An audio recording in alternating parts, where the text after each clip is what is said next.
नमस्कार. मी आज आली आहे नाशिकमध्ये देवळाली कॅम्प जिथे आहे. तर देवळाली कॅम्पमध्ये एक खंडोबाची टेकडी म्हणून ठिकाण आहे, तिकडे मी आज आलेली आहे. ठीक आहे. तर यालाच टेम्पल हिल किंवा खंडोबाची टेकडी असंही म्हटलं जातं. तर इथे जो इतिहास लिहिलेला आहे तोच इतिहास मी तुम्हाला सांगत आहे. इथे सुरुवातीला आपण एंटर करतो आणि ती टेकडी चढत जातो ना, तेव्हाचाच मी तुम्हाला तिथलाच इतिहास सांगते आहे आणि मी आजूबाजूचं लोकेशन पण तुम्हाला दाखवते. तर बघा, पहिले तर खंडोबा महाराज कोण, तर हे शिवभगवानांचा अवतार आहे. ठीक आहे. तर शिवभगवानांचा अवतार खंडोबा महाराज आहे. मग त्यांनी हे रूप का घेतलं, तो त्याच्या मागचा इतिहास आहे.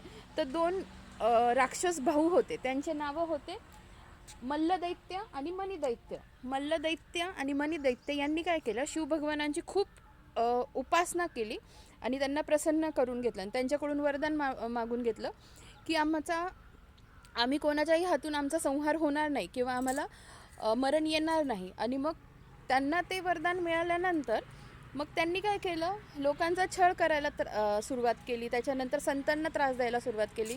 मग ह्या गोष्टी शिवभगवानांना सहन झाल्या नाही. ठीक आहे. मग त्यांनी काय केलं, खंडोबा महाराजांचा अवतार घेतला आणि मग त्यांनी त्या दोन भावांचा संहार केला. आणि मग संहार केल्यानंतर त्यांनी त्यांचा संहार केला आणि इकडे येऊन त्यांनी विश्राम केला. ठीक आहे. आणि म्हणून याला काय म्हणतात, तर विश्रामगड असंही म्हणतात. ठीक आहे.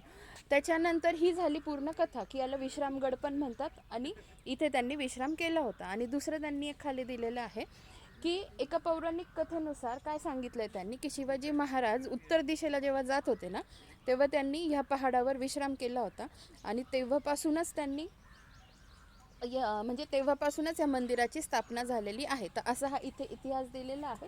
आणि मग तेव्हापासून याचं व्यवस्थापन कार्य आमले परिवार म्हणून हे बघतात. ठीक आहे. तर हा सगळा इतिहास इथे दिलेला आहे आणि तोच मी तुम्हाला सांगितला आहे. तरी मी याचा एक फोटो नक्कीच आपल्या यूट्यूबला अपलोड करेल, जेणेकरून अजून जी माहिती आहे ती तुम्हाला इन डेप्थ कळेल.